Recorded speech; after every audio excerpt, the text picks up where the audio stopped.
దానికి అఫిడవిట్ కేసులే నిదర్శనమన్నారు ఏపీ సీఎం చంద్రబాబు నాయుడు. 48 పేజీల అఫిడవిట్లో 31 కేసులు జగన్ నేర చరిత్రకు రుజువులని వివరించారు. దేశంలో ఎవరి అఫిడవిట్లోనూ ఇన్ని కేసులు ఉండవని, చిన్నాన్న హత్యలోనూ రాజకీయ లాభాలు చూడడం నీచాతి నీచమని మండిపడ్డారు చంద్రబాబు. ఎలక్షన్ మిషన్పై నిర్వహించిన టెలికాన్ఫరెన్స్లో చంద్రబాబు ఈ వ్యాఖ్యలు చేశారు.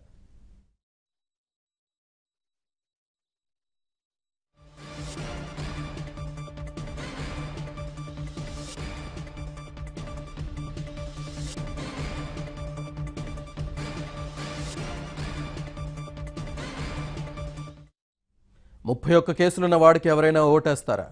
అరాచకాల పార్టీకి ఎవరైనా ఓటేస్తారా అని చంద్రబాబు ప్రశ్నించారు.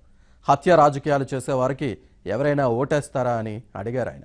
టీడీపీ నిర్వహిస్తున్న ఎన్నికల ప్రచారానికి ప్రజల నుంచి మంచి స్పందన వస్తోందని తెలిపారు చంద్రబాబు. టీడీపీ సభల్లో ముస్లిం మహిళలు పెద్ద ఎత్తున పాల్గొంటున్నారన్న చంద్రబాబు 5 ఏళ్ల కృషికి తగిన ప్రజాదరణ సభల్లో కనిపిస్తోందని అన్నారు.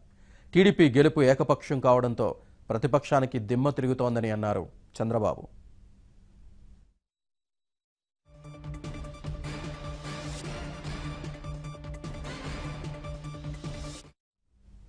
కేసుల మాఫీ కోసం జగన్ రాష్ట్రాన్ని తాకట్టు పెట్టారని విమర్శించారు ఏపీ సీఎం.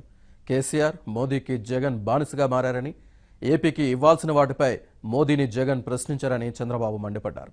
ఆంధ్ర ద్రోహులను జగన్ ఒక్క మాట అనడని వివరించారు చంద్రబాబు.